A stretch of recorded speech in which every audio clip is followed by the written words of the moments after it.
Welcome to Success in Business, where entrepreneurs come together to share their nuggets of wisdom. And today we have Athin Cassiotis. Welcome, Athin. Thank you, Stacey. It's awesome to be here. Looking forward to sharing a lot of value with your audience. Thank you. We're so glad you're here. All right, let me tell you a little bit about Athin. He is a business growth strategist. He also is an international speaker, coach, and mentor, and he's a consultant and an investor. And he has a podcast, and he also has a show, which I'm very excited about. It's called the Business Growth Show. And he has hosted some amazing people on the show, haven't you, Athin? Yes, got some amazing big names on there. It's awesome to bring them in, like, Jay Abraham, Bruce Buffer, and many others. So it's awesome to be on here. Thanks. Jillian Michaels, Nick Bell, and so forth. So many. It's great. And then, so Athin helps business owners grow and scale their businesses. He wants to help them create the wealth and freedom that they want in their life. All right, so let's dive in with our questions. So my most exciting thing that I want to hear from you is I want to hear your story about how you met your wife. I love it. Yes, this is a powerful story. So basically, there was a friend of ours that was running a group meditation event. And so we went to this event, and I noticed Irene we were in this waiting room, and she was like across from me, across the thing, and I like directly. And I was like, okay, noticed her. Anyway, we walked in two groups, and our friend said, I want you to whisper your name and the trait you were going to bring to the group, like love, compassion, something like that. And there was two groups. Irene went in the first, I went in the second group in the room, and I whispered Athin, and I said confidence, because I just did some personal development just before that. So I was feeling very confident at the time. And then by fate, in this room of 50 people on yoga mats, I was next to her, right? So we were doing some group exercises. So they were including, learning about chakras and, and a few other things like that, which is quite interesting. I'm always open to learning new things. And then, further down, we did a guided meditation. And she goes, I want you to think about the biggest thing holding you back, like your biggest limiting belief. And I had to rack my brain for a bit here, because I just done a lot of that, just before that, and in that personal development event. So I had to go a bit deeper, and I thought, well, I've always made an excuse about a girlfriend. So I was single for 10 years at this point. I had a few girlfriends when I was young, and I was single for 10 years. And I'd always made excuses to people like my parents that would hound me, say, I'm going overseas here. I'm going overseas here. I don't want a girlfriend. I've got my business now. I'm too busy. All of these excuses when people would ask me why I didn't have one. So then she says, I want you to think about it, the opposite of that, in the best possible way. And I thought, in my head, I'm like, okay, well, what's my perfect woman then? What would I like? And I started, really going deep in my head, and I was saying, well, I want a spiritual person that understands these types of things that we're doing, want a business-minded person, want someone that's European background, Greek if possible, to have a similar type of culture to what I do, and has similar humor, similar movies, and the list goes on. And I was very thorough. I said about 30 to 50 things, right, to myself in that moment. And then it ends, and basically no one had talked the whole time, right? And then we all get in a circle, and she says, everyone, okay, say the name and the trait you're going to bring to the group. And it goes around. She's next to me. She goes before me. She says Irene, and she says confidence. The only other person in the room that says it, I just chuckle, and I say the same word, and she looks at me all weird. And then it finishes, and I said, listen, that's not a coincidence. We need to have a chat. And we started chatting, and she's like, oh, what do you do? I said, I've got my, waste management consulting business at the time. And she's like, oh, I've got my branding, design, communication, marketing business. So I'm like, in my head, I'm like, tick for business, tick for the spiritual event. And she's like, what's your background? I said, oh, I'm full Greek background. She goes, I'm half Greek, half Italian. I'm like, well, tick for the European background, Greek if possible there. And then I had a Cobra Kai t-shirt on. And she looked at me and she goes, do you know where your t-shirt's from? I said, yes, do you? She goes, I watched Karate Kid, the movie, last night, and you're wearing the t-shirt from that movie. And then we started talking about The Simpsons, and we're going back and forth doing lines of The Simpsons, like 20 different lines there. And just the more we talked, it just then, and an additional benefit, which said, did you always grow up in Sydney? I said, no, I grew up in Adelaide, which is a smaller, capital city, which I know you've been to as well, Stacey. And she goes, really? I grew up in Adelaide as well. So even though we met in Sydney, we both grew up in Adelaide. So I literally manifested my perfect woman instantly at that event, which is a very powerful thing. Doesn't always happen as quickly as that, but it was a very powerful thing. And we got married 4 years to the day that we met as well in March last year. So yes, very, very powerful thing as well. Thank you. Oh, wow. That's amazing. I'm so glad I'm so glad that you told that story. I loved all of the additional details. I'd heard a more brief version prior to this. So I'm just really excited about those details. Okay. And so one of the things that I asked this question about is because you mentioned this, that you visualized, you thought of the different aspects, and that since then you've actually used that in your coaching to help other people, get the things that they want. Tell me a little bit about how you've used it in your coaching. Yeah, great question. And, the key thing that I did in that moment was I thought about obviously what I wanted, but the biggest thing is knowing what you don't want, right? Because it's a lot, the way society is and the way our brains are done, it's easy to say, oh, I don't like this about that person, or I don't like it when this person does this. So if you're writing a list of what you like about what you want to attract, you could probably get maybe 10, 15 things down. But then for me to get to 50, it was like, okay, I analyzed basically all of my friends, my parents, aunties and uncles for 10 years, literally. And I saw the things that I didn't like about all of them, or the things that I did like both. And I noted all of these down. I've got a very good memory. So in that moment, I was thinking, okay, what are those things that I don't like? What's the opposite of that? And I kept doing that. And that allowed me to do my massive list, right? So that's, from a relationship standpoint, that you can do that, right? And that's what I can recommend to anybody. But it's also in business, because we're always attracting things. We're always, if you want to use the word manifesting, right? We're always, bringing things towards us. So I would say that whenever you want something, think about what you don't want and then do the opposite. And it's the same with mindset. As an example, I'll give a really good example. So, with our mindset, we're quite positive people, Stacey, of course, but we've built ourselves up, over this time. And I wasn't always as positive as I am now, but I would get limiting beliefs that would pop up from time to time. So a quick little hack that I can tell everybody here is that, when you get a limiting belief, it pops up, something negative that pops up in your mind. Oh, this is too hard, or something like that. Then, catch it in that moment and go, okay, well, actually, what do I want to believe about this? Business is easy. Business is fun. Whatever it is for you. It could be multiple things. It could be one thing. Say it out loud a few times, or if you're in a public area, maybe just in your head, if you don't want to look a little bit crazy. And then even note it down. Then I would get my phone out and I would have like an app, notes app, and I would write down that empowering belief that is the opposite of that. And then I would put that into my routine, whether it's a morning routine or a daily routine, where I would tell myself that every day. And then overall, that would keep stacking and stacking. And eventually, you don't have to tell yourself that anymore, because it becomes part of you. The unconscious mind of yourself just believes it from now on. So it's almost like, overriding your brain in how you've been programmed from a young age that you probably didn't even know about, and doing that. So that's a really practical way from a mindset perspective, but it can be utilized in a lot of different ways about business as well. Very good. Very good. Oh, I love that. When I first met my husband, he was doing an exercise where he said, whenever he thinks something negative, he needs to counteract it with 3 positive. But I love how what you're suggesting is actually take the very thing that you think is negative and switch it to what you do want, and then reinforce that. And I think that's taking it a step further, and that's very powerful. Okay. So tell me some of the things you enjoy about being a coach.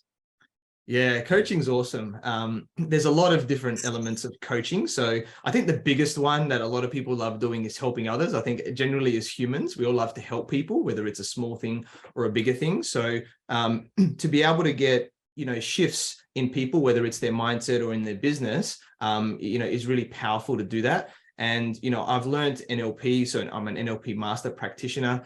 So, there's a lot of coaching strategies, tactics, and tools in there to be able to coach well. So I think whatever you learn, to coach, I think it's very well to have the competence in understanding that. And yeah, it's just, and I guess my element, because I've done the mindset stuff, even though I am a business coach, and I can give a lot, I've done an MBA as well. So I can give a lot of, great strategies, tactics, and tools to people for business. But sometimes it's that one mindset belief that, holds people back, and I can hear it. So it's about having the awareness of the language of, my client, whoever that is, or even some of those people that I just speak to, right? And then going, okay, well, there's a little negative thing that you're talking about here. This is probably the thing that's holding you back. I'll give you the stuff to do, but if I give 10 people the same strategies, tactics, and tools, we're going to get 10 different results. And that's because of the mindset. So, I couple them together.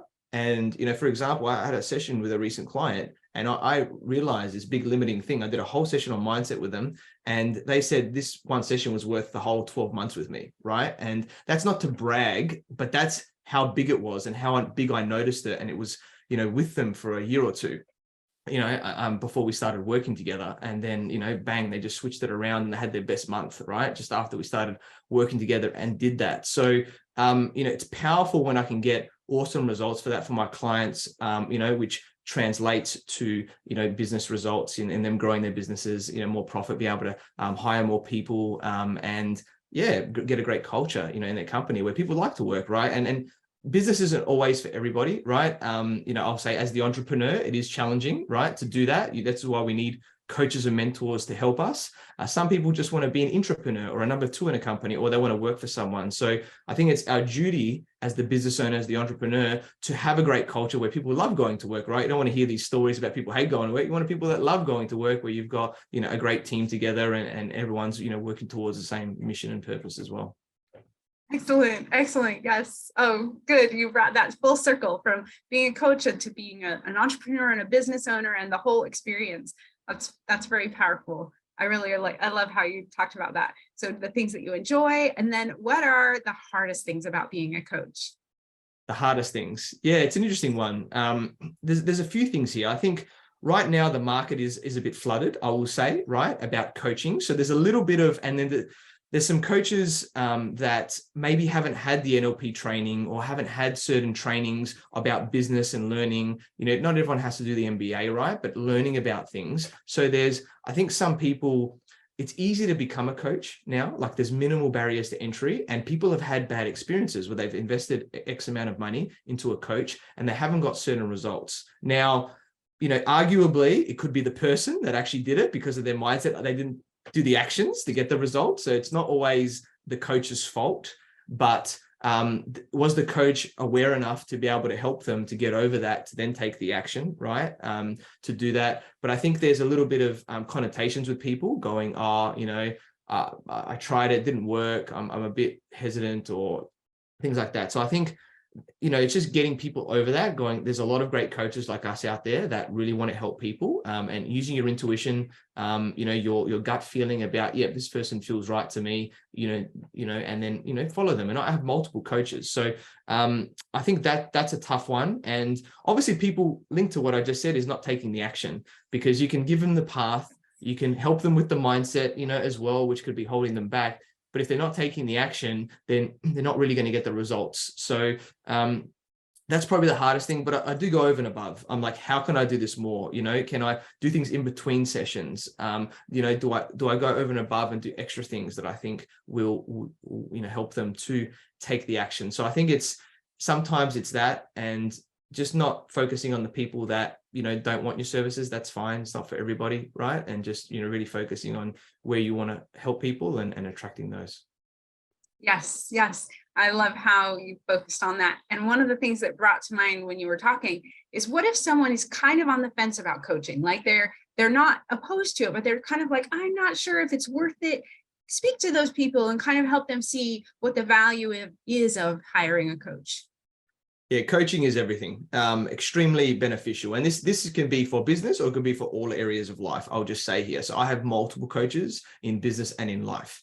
So it depends on what you want, right? So think about, as an entrepreneur, especially, even if you're in a career at the same time, but as a business, someone that's a person, we've got to think of ourselves like an athlete, because our body is this amazing vehicle. But if we work ourselves into the ground and work too hard on the day, we're going to break down. We're going to get overwhelmed. We're going to get stressed. We're going to, burn out, so to speak. So we've got to think of ourselves as an athlete. And a big thing about an athlete is about how they recover, how they eat, what focus they're doing, the practice they're doing, to make themselves better than what they were the day before, and in constant improvement. And they don't do that by themselves. They have coaches. They have multiple coaches. They have coaches for their mindset, for their nutrition, for so many different areas, to get them, to give them that extra 1%, few percent above their competition. And it's more about the longevity, about what they are. So that's the way we need to think about ourselves, is that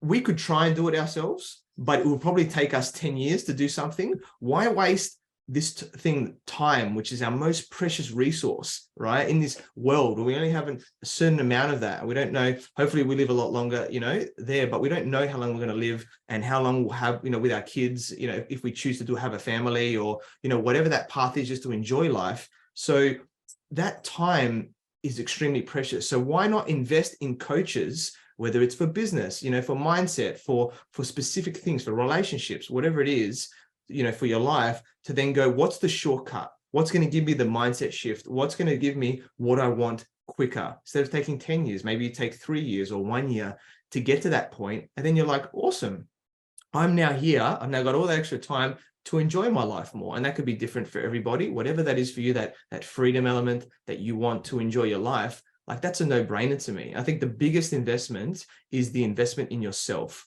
And a great line that I've heard is that your business only grows as much as you grow personally.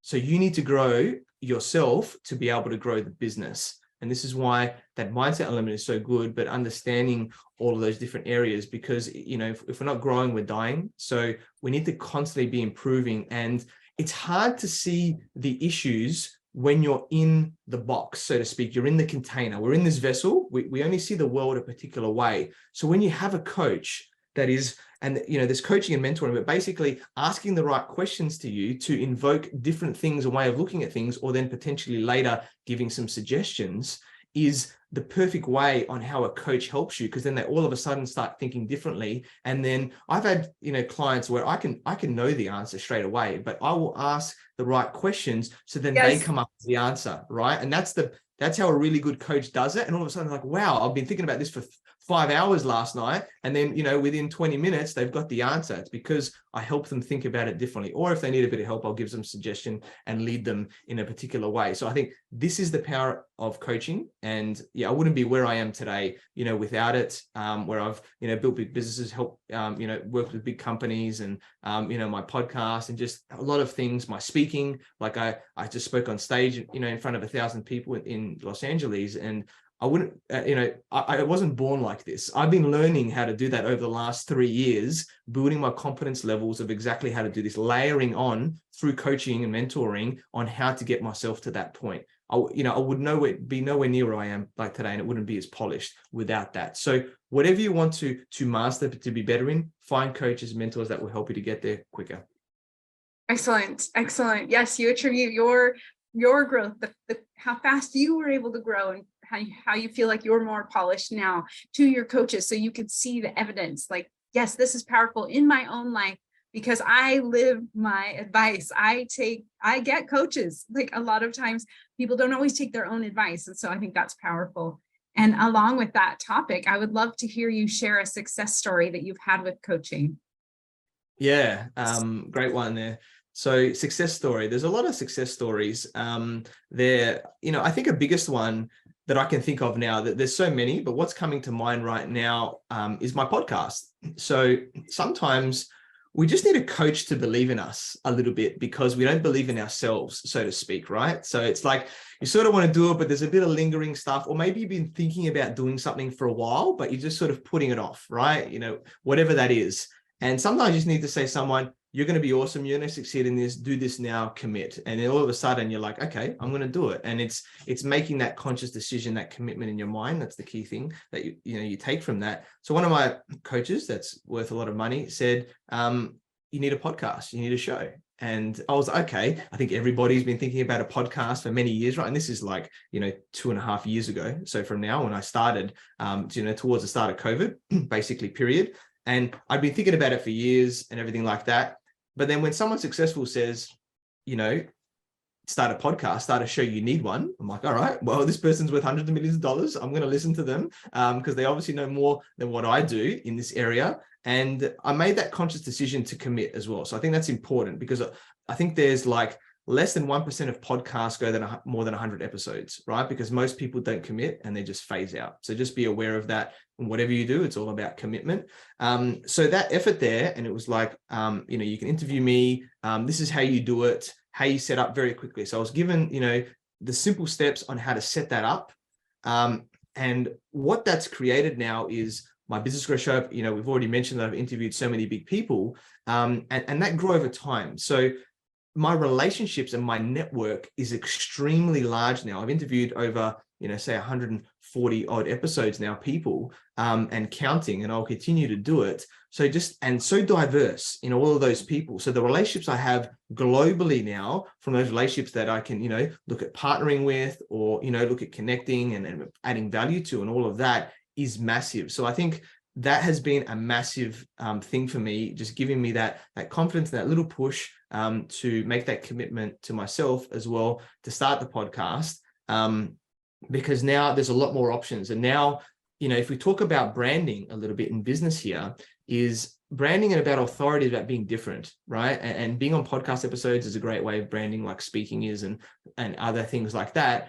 But by hosting all these people, I'm now playing in a different field, right, than everybody else. And it's easier for me to get to people. So, I think a really good gold thing that I would say to everybody about having a podcast is that you can get access to people that you likely wouldn't normally get access to from a meeting. It's easier to interview them on a podcast than it is to get a meeting with someone. Some people charge, Jay Abraham that I interviewed charges, I think, $5,000, right? just to have a meeting with him. Whereas I didn't have to do that through relationships. I was able to interview Jay and everything like that. So, think about how you do that.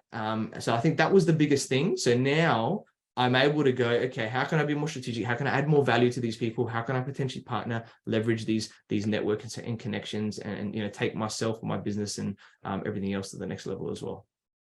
Excellent. Oh, I love how you shared that. You gave them some very good advice about how to grow your business, and it's very, very, very helpful. I actually listened to you on another one of your podcasts and talking about how it does that. It opens the door, and there are times where you wouldn't be able to get to talk to that person otherwise because of where they're at and their busy schedule, and then you do that, and it opens the door to a relationship, not just to that hour of conversation, right? Yeah, definitely. It's very powerful, and then it's up to us to nurture that.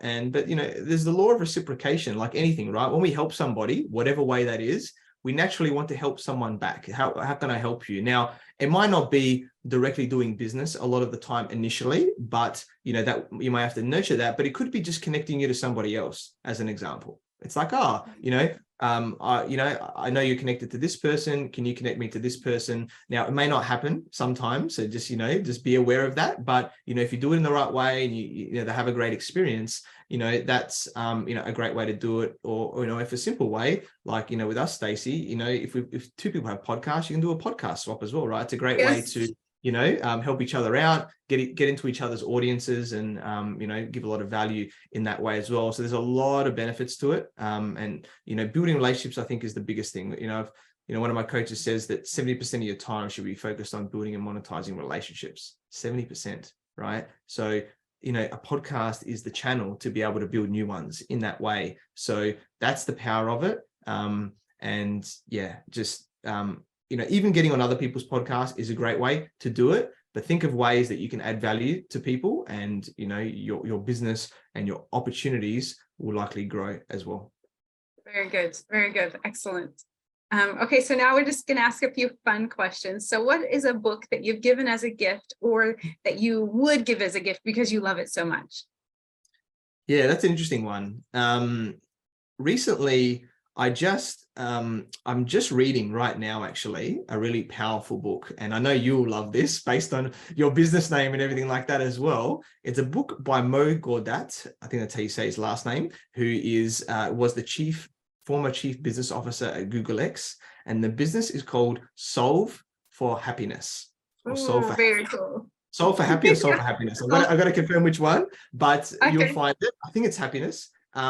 So really, really powerful book. And he's got an engineering background, but he does it in a simple way. So it sort of caters to the left brain, right brain people, both, I would say. And it's just a really good way of looking at it. And he's got a powerful story. I won't get into it too much, but basically I bought the book for my dad and my sister already, and I've just sent it to them, and I'm listening to it now, and I haven't even finished it yet. And I'm going, this is an extremely powerful book and outlook about life, and about your mindset and other areas there that can be translated into so many different things. And he was very successful in business as well, but just generally. So I think that's a recent book that's really helped. And I know someone that's given the book to more than 15 people when I've had a chat to them recently, right? And I was able to hear him speak recently, and he's a very powerful speaker. So I would say that would be a book that I would definitely recommend for you, and also potentially for if people are having a hard time for whatever is in their life, that it would be a very powerful book to help them get out of that rut, so to speak, as well. Excellent. Excellent. Okay. So what purchase of $100 or less has positively impacted your life in the last 6 months? It doesn't have to necessarily just be in the last 6 months, but just something that you love, something you found that you're like, yes, I love this thing. Yeah, $100 or less. That's an interesting one, to find something small. I'm very big on health. So I think, with me, I take certain supplements, right, to help myself. Now, the way I look at this is that I don't just take a multivitamin, because that's just general.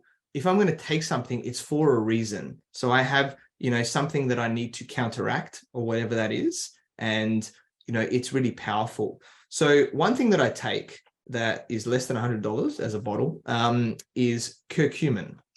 So curcumin comes from turmeric.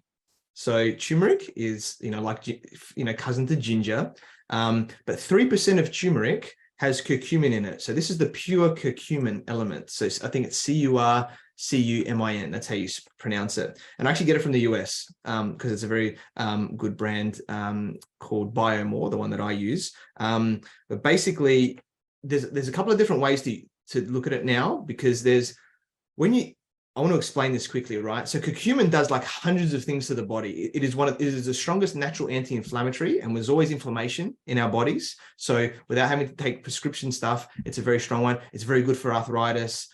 It can, remove a lot of things from the body. So there's the cheaper way that they process it. I want to be clear on this, because I research a lot, right?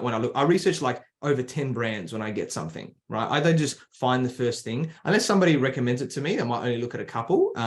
But it's the cheaper way they produce it is with piperine, because if you have turmeric powder in your curry food or whatever like that, you have to have it with black pepper, which has piperine, which allows it to bypass the liver and actually absorb. Otherwise, your body just gets rid of it. You don't even absorb it, right? Which is very interesting. So a little tip there: if you're making things with turmeric, you have to have it with black pepper. But the thing is it can put too much into the blood. So the cheaper way that they process it is to add piperine to the turmeric, the curcumin, sorry, capsules. But if you're having a lot of other things, then it can affect how much they get absorbed at the same time. So this is why this other brand uses the essential oils and has a patented process that doesn't use the piperine, does it another way. And actually you can have, it gives 8 times the potency for 1/8 of the, the amount. So that you can only take 1 instead of 8 of one of those other ones, right? To get the amount, and it lasts longer and all these things. So, just to be aware of how I think about when I look at supplements and things like that. And it was more about inflammation, because I was reading a lot about inflammation, about reducing that. So I was like, okay, what's the biggest thing? Curcumin. Looked at the best brands. And, I'm like, just to show you how powerful, I said it does like 500 things to the body, which if you research it, it does. I'll give you an example with someone where, with women, there's a thing called, HPV, right? Which is like a sort of like it's like a little disease that, you can come in contact when you're with people, is predominantly in women, right? And they say that there's no cure for this, right? And I don't want to use the word cure, because, you're not allowed to use these words anymore, whatever like that. But there's always ways. And I think with health, there's a lot of deeper stuff, right? And they don't know what to happen. But I was looking at this going, curcumin does all these things to the body, surely, because the body can heal itself, right? Like the body is very powerful, as long as you give it the right things or you stay away from the wrong things at the same time. So I thought, well, stay away from the wrong things, give yourself this body, this boost. And someone was able to clear this HPV that they had for years within a couple of months, right? From their body. Wow. Really, really powerful, right? So I'm not saying it's going to work for everybody or anything like that. Everybody's different in terms of their body, but it is really powerful. So I take this every day, and I definitely recommend this. Do your own research, of course, if you're taking other stuff, but it is a natural thing. So yeah, curcumin, very, very powerful supplement to make sure you don't have the inflammation in your body. Excellent. Very good. I love how you said, take the good things and avoid the bad things and do it at the same time. Like, that's really good. It's like sometimes the best advice is quite simple. And then it's like, then how a person takes it and applies it. Like, I love also how you did so much research. Like, you're like, learn all about it. Like, how does it interact with other things in the body? How do you get the best supplement? And I think that that's really, really good. Shows a lot about your back, the way that you are as a person and what you can bring to your clients as a coach and also in your business. So that's excellent. The next question is, how has a failure or apparent failure set you up for success later? So some people would say, do you have a favorite failure? Favorite failure? That's an interesting one. There's always many failures. And firstly, I'll just say that there's so many failures in life and in business that happens, right? And we get put down, and it's like a roller coaster, especially in business later. So, one thing that's coming up for me right now is about a relationship. So I was doing some work with someone many years ago, a partner towards the start of my business journey. And I guess I was a bit, what's the word? Probably my ego was getting involved a little bit. I was wanting things to be done a particular way, even though I didn't have much experience in the business world. And it was sort of, almost telling them how to run their business, right? So I was sort of thinking I knew it. This is my mindset at the time, right? This is, just to give you an understanding. And it didn't turn out that well in the end. And that relationship broke down to an extent, right? And we had a relationship for a long time. And I never burned bridges with anybody, right? So this was like a really powerful thing. And I had to reflect on this back later. I'm like, what could I have done differently, right? To not do that. Why did I let my pride, my ego get over and try and dictate them and tell them in a way of how we're going to work together and how they're going to run their business, right? So it's sort of, very naive of me to think about it like that at the start of my journey. So, and I heard about this recently from a friend where, something similar happened to them. So this is why it's come up for me right now. So be aware that, when you're with others, there's a thing called situational awareness, right? In situations. So when you're there, knowing what to say, what not to say, when to say it, etc., is extremely important. And it's a skill you have to develop over time. So don't necessarily go in demanding things. That would be the lesson I would say from this failure, or saying you want things a particular way. Always ask, what's their opinion on things? I'm thinking about a few of these things. What are your thoughts on that?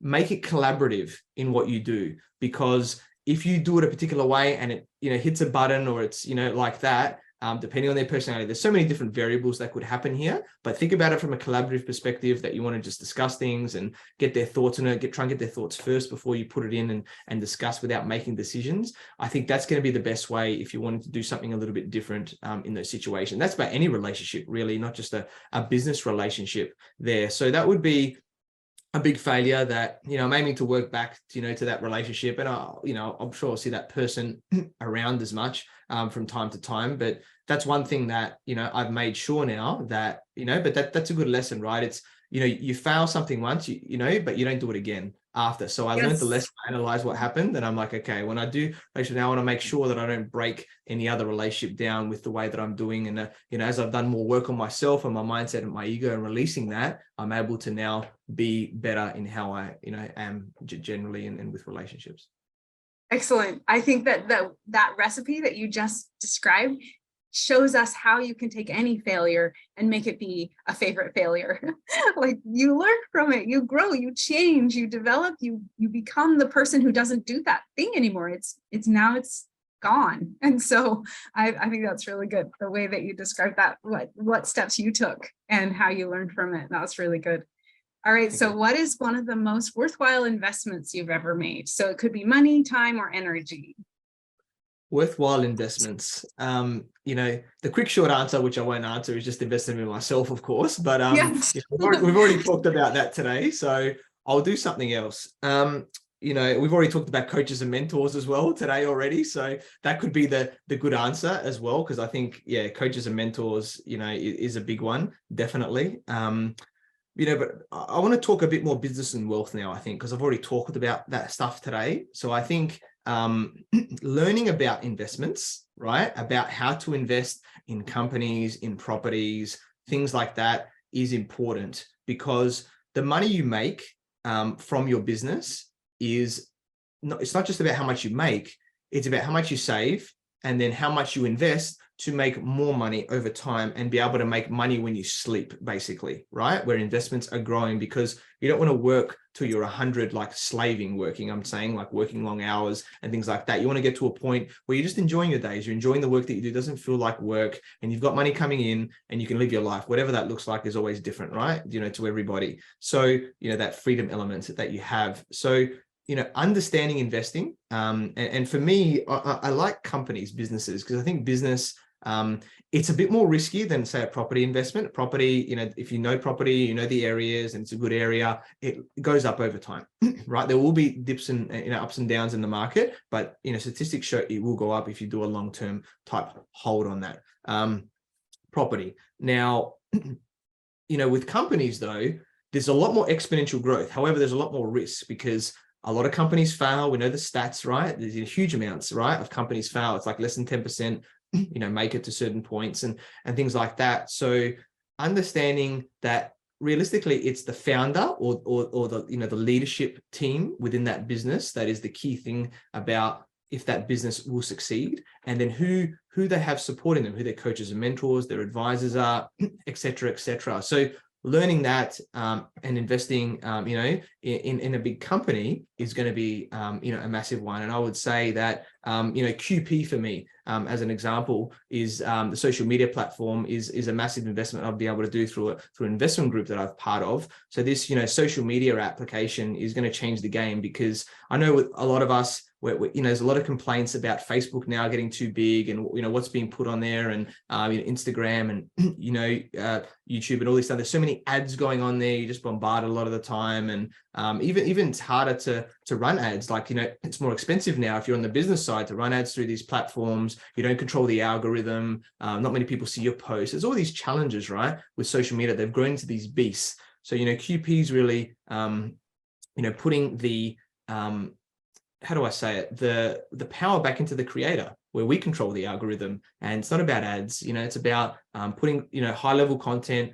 be able to get subscriptions for people to get up to like the best content, or even, give you one-off payments for things if they want stuff. So it's a higher level, and it's not just going to bombard you with things. It's like, I want to get the best of the best and follow certain people. And I think that's where social media needs to go. It's like the next version of social media, where we're not just bombarded with things and we're getting just exactly what we want. And we know that everybody's going to see it, and everybody wins in those elements. So, and that company, is going to get a big multiple. Tech companies have big multiples, right, with investments. They're a bit less now with the market than what's happened, because a lot of changes that's happened, but there's a solid team. There's a solid founder, sold his business, Alex Clark, for over $200 million, right? And that's, I think, Canadian, whatever. I've interviewed him on my podcast as well. And then, he's got some big people behind that team. So looking at those investments and that. So I'm not going to tell you just invest in all these businesses with the money that you have. Do your due diligence, right? Like I've looked at